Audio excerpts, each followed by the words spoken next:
Bonjour, voici donc la version évoluée et finale du logiciel Oblivion Cyclops Center.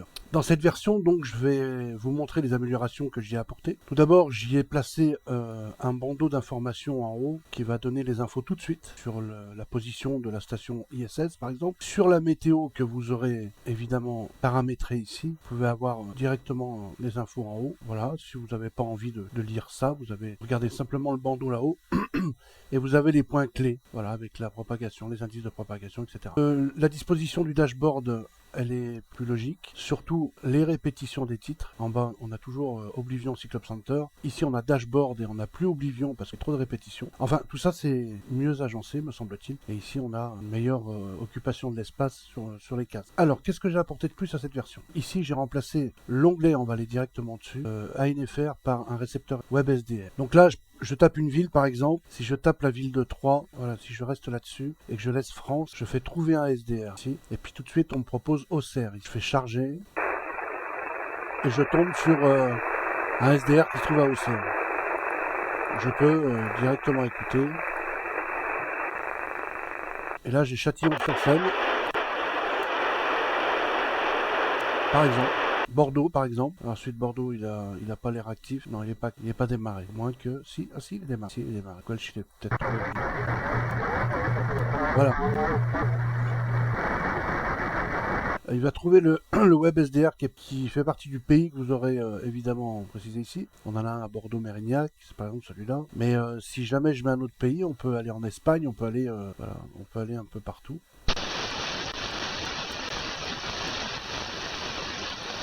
Si sa famille a pu être guérie, c'est grâce à des soins reçus rapidement. On a toujours la propagation, on voit que sur le territoire il y en a pas mal. Et d'ailleurs j'ai pu le remarquer ce matin sur le récepteur, on entend pas mal de choses. L'onglet satellite il est toujours là, mais j'ai apporté une petite modification sur l'onglet satellite qui est plutôt agréable. Avant nous avions une barre là, oui, qui cachait ici la visibilité et on pouvait pas, on avait un manque de visibilité sur la carte à droite et à gauche. J'ai modifié ça, donc maintenant quand on veut voir, on passe la souris dessus, on a le menu qui se déroule et dès qu'on en sort, on reste sur la visibilité de l'ensemble des satellites. Ici, toujours pareil. Soit on visualise tout, soit on visualise rien. Et on choisit, par exemple, la station ISS qui est en train de passer. On devrait pouvoir l'entendre d'ailleurs au-dessus de la France. Météo, ça n'a pas changé, toujours pareil, avec les différentes fonctions ici que j'adore, comme le radar, les détections des orages. Voilà, là, il n'y en a pas du tout en Europe. Il n'y a pas d'orage, donc ça s'annonce bien. L'onglet AirMap, les avions. Alors là, une subtilité dans l'onglet AirMap, on a des avions qui transitent, il faut accepter toujours ici. On peut choisir juste une catégorie d'avions. Ce serait des avions... alors qu'est-ce qu'ils disent ici? Parce qu'il ne faut pas raconter n'importe quoi. Seulement the U2 and autres militaire planes. Là, on a des avions militaires américains qui se déplacent. Vous voyez, on peut choisir le type d'avion qu'on a envie de voir. Sur le territoire français, de ces avions-là, on en a quelques-uns. On en a un qui est en train de transiter, on ne sait pas ce que c'est. C'est un jet privé. Voilà. Voilà. Donc ça, c'est plutôt pas mal comme fonction. On peut aussi avoir la carte complète ici ou les infos, donc ça c'est possible. Ship map, les bateaux, donc là pour les bateaux vous pouvez changer le type de carte, mettre la langue que vous voulez ici et naviguer entre ces onglets en haut pour avoir différentes informations. On peut toujours zoomer, on peut toujours voir les bateaux qui sont là sur le Rhône et sur les...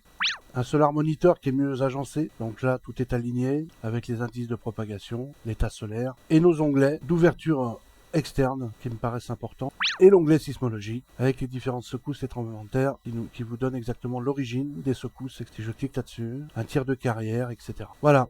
Voilà pour cette version, ça sera la version qui sera finale, à moins que je trouve une amélioration à faire, ça sera une mise à jour et ce sera la version 2.1, voilà, avec en haut toujours l'état d'activation du logiciel. Quand vous le téléchargez, c'est un logiciel qui sera actif pendant 24 heures, vous aurez accès à toutes les fonctionnalités et au bout de 24 heures, vous devrez donc l'activer. Donc au moment où vous l'achetez, donc il y a un prix de lancement et après ça sera dans 3 mois le prix normal. Voilà, le prix de lancement est abordable, profitez-en, vous voulez l'acheter à ce prix-là. Une fois le paiement fait, je détecte le paiement et votre adresse mail relative au paiement, le numéro de transaction. Je vous crée donc une licence donc d'activation. Vous la recevez par mail, vous la saisissez et vous avez une licence à vie. Voilà. Eh bien, merci pour toute cette aventure, de l'avoir suivi de près. Dans la vidéo, là, puisque c'est une vidéo qui est sur YouTube, je vous demanderai de participer au quiz qui est là. Je valide ou je valide pas. Voilà, ça m'aidera pour moi à savoir si ce logiciel suscite l'intérêt. Merci à vous. À très bientôt.